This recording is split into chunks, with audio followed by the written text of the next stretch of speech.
لیکن اگر ایک انفارمیشن منسٹر آ کے کہتا ہے کہ اس سال گیس کا بحران نہیں ہوگا، اور اگر پیٹرولیم منسٹر کہتا ہے کہ اس سال گیس کی لوڈ شیڈنگ نہیں ہوگی، تو پھر آپ نے کراچی کے گیس کیوں بند کر دیے اور کراچی کے اس علاقے کا گیس بند کیا جہاں پر انڈسٹریز ہیں؟ آپ کی انڈسٹریز بند پڑی ہیں کراچی کے اندر. کراچی کے اندر آپ پرائم منسٹر جب آتے ہیں، آپ کے 14 ایم این ایز ہیں، آپ وہاں پر پیکج کیا دے کر جاتے ہیں؟ آپ نے ابھی تک یہ جو گرین لائن ہے اس کو کمپلیٹ کرنے کے لیے آپ نے پیکج ریلیز نہیں کیا ہے، آپ نے کراچی کے فنڈز ریلیز نہیں کیے ہیں. آپ کے کراچی کے ایم این اے جو ہیں وہ ایک تپیدار کو تبدیل نہیں کروا سکتے ہیں، وہ اپنی مرضی سے جو ہے ڈیولپمنٹ کا ایک جو ہے وہ بوری سیمنٹ کا نہیں جو ہے وہ منگوا سکتے ہیں. تو پھر ایسے M N A M P S کا کیا فائدہ مجھے بتائیں جو ڈیولپمنٹ کا کام نہیں کر سکے؟ تو کراچی اس لیے نہیں کر سکتے نا.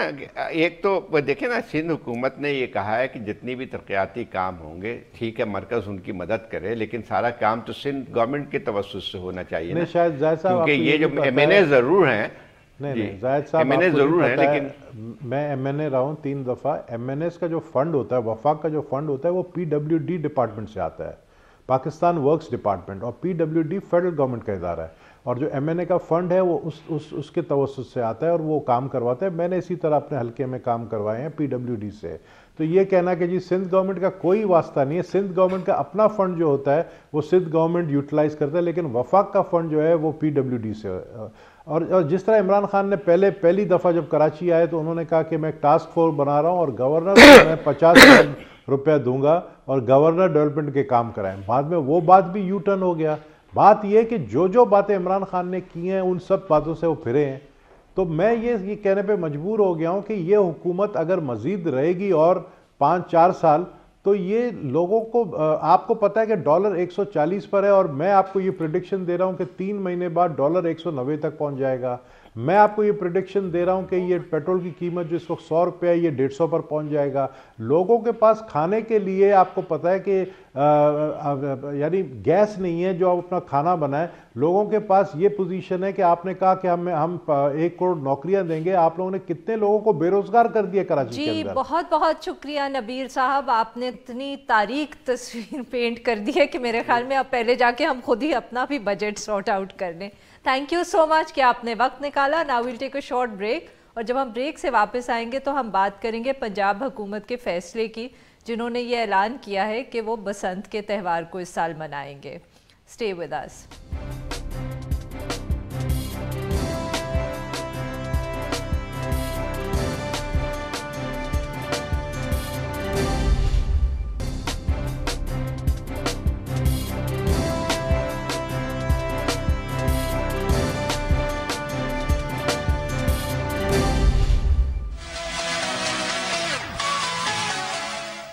کے دوسرے ہفتے کے اندر ہم بسنت کو انشاءاللہ منائیں گے. لاہور کا یہ پرانا کلچر فیسٹیول، تاریخی کلچر فیسٹیول، اس کا ریوائول کیا جائے گا. Welcome back. اب ہم بات کریں گے لاہور کے پرانے اور مشہور تہوار بسنت کی. پنجاب حکومت نے اعلان کیا ہے کہ وہ دوبارہ اس فیسٹیول کو منانے کا سوچ رہے ہیں. اس حوالے سے چیف منسٹر عثمان بزدار نے ایک 8 ممبر کمیٹی بھی تشکیل دے دی ہے. مگر دوسری طرف لاہور ہائی کورٹ میں پٹیشن دائر کر دی گئی ہے کہ یہ حکومت فیصلہ نہیں کر سکتی کیونکہ 2005 میں سپریم کورٹ نے اس ایونٹ پہ بین لگایا تھا. اس کے علاوہ پاکستان مسلم لیگ نون نے پنجاب اسمبلی کے اندر بھی ریزولوشن پاس کر دی ہے اس تہوار کے خلاف. اس ایشو پہ بات کرنے کے لیے اس وقت ہمارے ساتھ موجود ہیں پنجاب کے وزیر اطلاعات فیاض الحسن چوہان صاحب. ویلکم ٹو دا شو چوہان صاحب. سب سے پہلے تو آپ ہمیں یہ بتائیں کہ یہ آپ کی حکومت نے کس طرح فیصلہ کیا کہ اتنے سالوں کے بعد اس تہوار کو آپ جو ہے دوبارہ منانے کا سوچ رہے ہیں. اس کے پیچھے کیا تھنکنگ تھی آپ کی؟ بسم اللہ الرحمن الرحیم.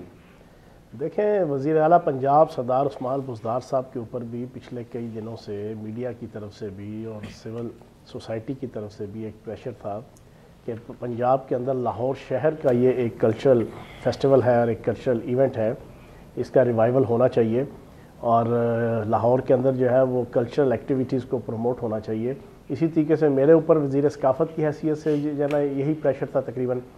تو ہم نے ان ساری چیزوں کو مد نظر رکھتے ہوئے کل سی ایم صاحب کی صدارت میں ایک میٹنگ ہوئی اس میں چیف سیکرٹری صاحب بھی موجود تھے, سیکرٹری کلچر بھی موجود تھے, میں بھی تھا. تو وہاں پر ڈسکشن ہوئی اور یہ فیصلہ ہوا کہ ابھی اصولی طور پہ فیصلہ ہوا کہ یہ ہونا چاہیے, لیکن اب اس کی جو نیگیٹیوٹیز ہیں اور اس کے جو نیگیٹو پہلو ہیں, اس کے جو منفی پہلو ہیں, اس کو کنٹرول کرنے کے لیے, اس کو اوور کم کرنے کے لیے, اس کو ایلیمینیٹ کرنے کے لیے پہلے تو فوری طور پہ کمیٹی بنائی گئی. اس میں وزیر قانون ہیں, میں ایز اے وزیر ثقافت ہوں, اور آئی جی پنجاب ہیں, ڈی سی لاہور ہیں, اور ایڈیشنل چیف سیکرٹری ہیں, اور میاں یوسف صلاح الدین صاحب ہیں, اور مبشر لقمان صاحب ہیں. ان کو ہم نے ممبر کے طور پر رکھ کے ہم نے طے کیا کہ سی ایم صاحب نے طے کیا کہ یہ کمیٹی مجھے 1 ہفتے کے اندر رپورٹ دے گی, تمام چیزوں کو پازیٹیو نیگیٹو جناب اس کے جو فیکٹس ہیں اس کو ڈسکس کر کے اپنی سبمیشنز اور اپنی پروپوزلز دے گی. اس کی روشنی میں پھر فائنل سردار عثمان بزدار صاحب جو ہے وہ فیصلہ دیں گے کہ اس کو کس طرح ہونا چاہیے, کن موڈیلٹیز کے تحت ہونا چاہیے اور کب ہونا چاہیے.